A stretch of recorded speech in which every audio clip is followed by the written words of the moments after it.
चिंता विघ्न विनाशनी माडी कमलासनी सकल विषहथी हंस वाहिनी दुर्गा देहु सुमन अन्य दुख हरणी कुल देवी मां करणी करने सहाय जाहुल जुग मां जोगणी मां प्रगट पीठड़ आए। आज रोज भावना आंगणे भगवान जगन्नाथ जी ने 30મી रथ यात्रा જ્યારે ભાવનાના માર્ગોમાંથી પસાર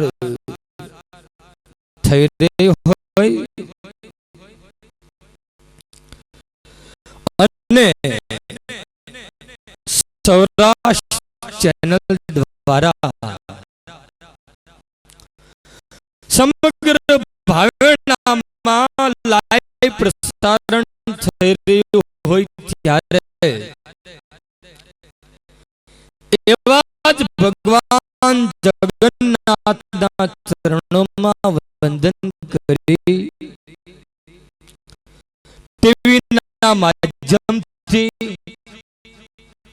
ઘરો ઘર બેઠેલા વડીલો માતાઓ યુવાન મિત્રો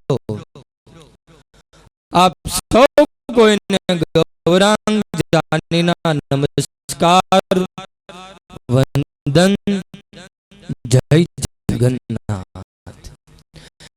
खरेखर आज आनंद आज उत्सरंग आज सलोणो ने सखी हमारे मानवे आज कंचन वर्षे में समग्र भावेणु समग्र गुजरात समग्र भारत જ્યારે ખુદ જગન્નાથ ને વધારવા માટે ઘેલું થયું હોય આજ એક નાના બાળકથી લઈ અને વડીલો સુધી દરેક વ્યક્તિ ભગવાન જગન્નાથને આવકારવા માટે જ્યારે અહીં ઉપસ્થિત હોય ત્યારે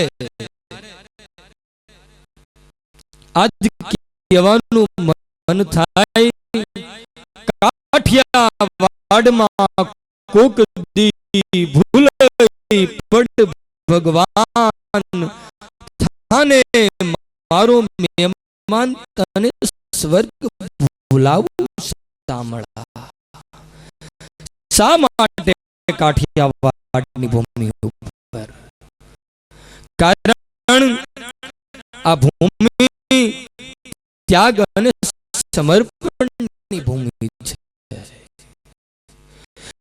મિત્રો બહુ નાની એવી વાત અહીં યાદ આવે કે મંદિરે જાતા 10 મિનિટ લાગે પણ વિચાર આવતા આવતા 10 વર્ષ વયું જાય એનું શું થાય એમ આવું સુંદર મજાનો વિચાર આજ સૌરાષ્ટ્ર ચેનલને આવ્યો હોય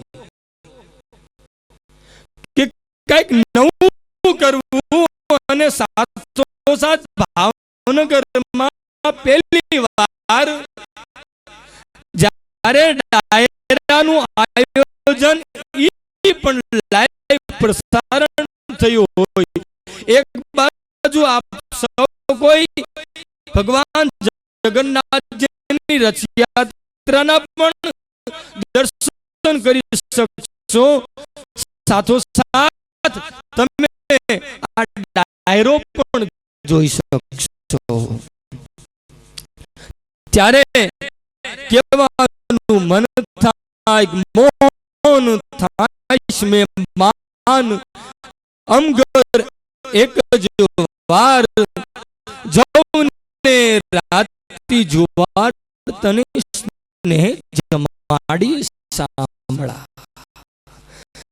હે ઈશ્વર, હે દયાના સાગર, એકવાર આ ભૂમિ પર આવીને તો જો. નાની એવી એક વાત યાદ આવે. એક સુરદાસ રોજ ભગવાનના દર્શન કરવા જાય છે અને ત્યારે એક વ્યક્તિ આવીને પૂછ્યું કે તું રોજ ભગવાનના દર્શન કરવા જા છો પણ તને ભગવાન દેખાય છે? તે ભગવાનને ક્યારે ભાળ્યા છે? અને સુરદાસના શબ્દો સાંભળજો.